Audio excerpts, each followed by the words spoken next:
take a look at working with reports. So we call them custom reports because we've got a couple of different options here. You've got legal documents, which are really reports that you can build from scratch for various purposes, i.e. minutes of meetings, company constitutions, engagement letters. I'll open up the engagement letter and just show you. So I'm quickly creating an engagement letter. Now you'll notice the top of our custom reports, particularly for the legal documents, we have a note here. So it just tells you how to use it, and probably you should delete this out. And then you can go to work making any changes. You'll notice that these sections are auto-filling based on you putting in an @ symbol and then selecting whatever you want to fill. Now these ones have been pre-built. They've been pre-built through the template module. So we've got a system templates under report templates, where you can go and build out the templates that you're seeing here. So you'll notice that what we're looking at here are templates. And in this case, the legal document templates, these ones are all created by me. The ones with the logit symbol are the defaults that you'll see in your system. The same with the financial reports.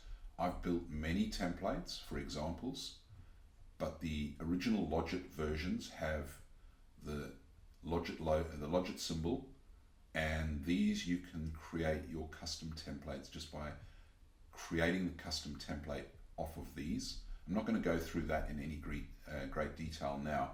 What I really want to do is sort of take you through and show you how you'll work with these generally. So if I go to the client that I want to work on and go back into the custom reports, then you can see this is the engagement letter that I originally opened. So let's go back in. You'll notice it's drafting at this stage. I can make any changes in here that I want. The key to all of this is you can make the changes that you want, and then you can complete this and then request the e-sign.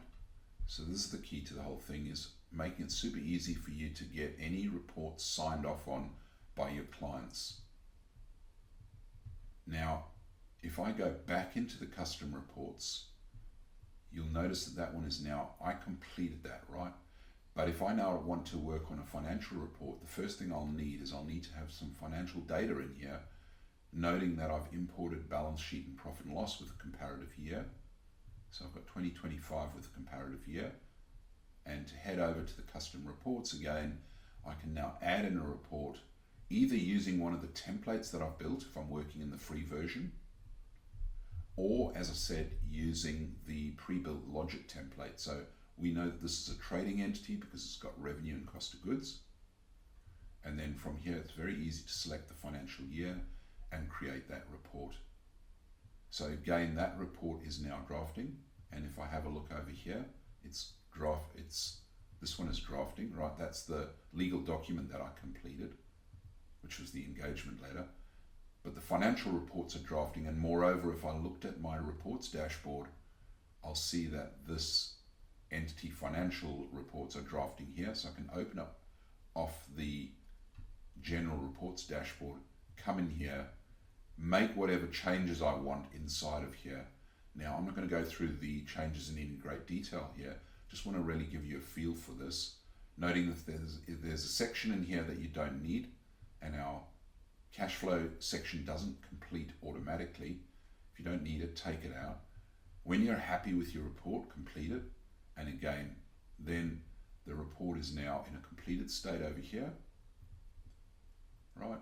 And moreover, it'll be in the same completed state on the reports dashboard. So now you can come in, you can open that report up, financial report, and you can request the e-sign. Again, seeing who the recipients are and what the message is, and then you can send that off. It is possible that you'll want a more sophisticated reporting capability, in which case you will want to use our Financial Reports Pro version.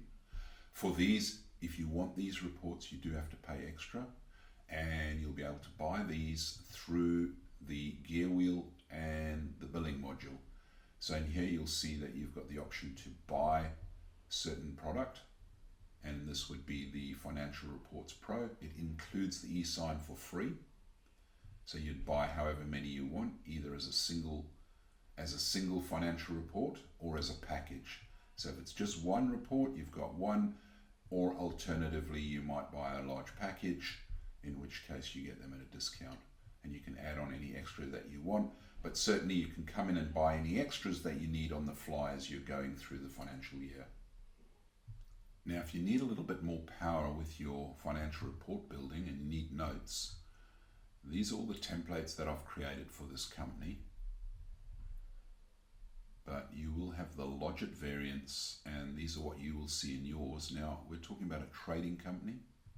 So let me create a set of financials, noting that I'd already imported the financials. And this is for 2025. I'll make any changes I need to the name. And where I've got the power in here is I can modify my notes. I'm not going to go through this in any detail now. If you want to find out more about this, go and check our training videos on report building. But you'll notice in here I can do things like, for instance, I can add page breaks, and I can also generate to Word, and moreover I can work with multi-periods. So if you've got more than one comparative period, you've got the ability to come in here and work with as many comparative periods as you might need. So let's just see, that's actually looks like it's cutting it off slightly, but if you scroll through there, you've got the ability to set 2 years, 3 years, 4 years, or whatever. In this case, I've only got 2 years of comparative data, so it won't matter. But again, if you want to learn more about how to build financial reports with comparative periods, page breaks, and notes, jump into our training session.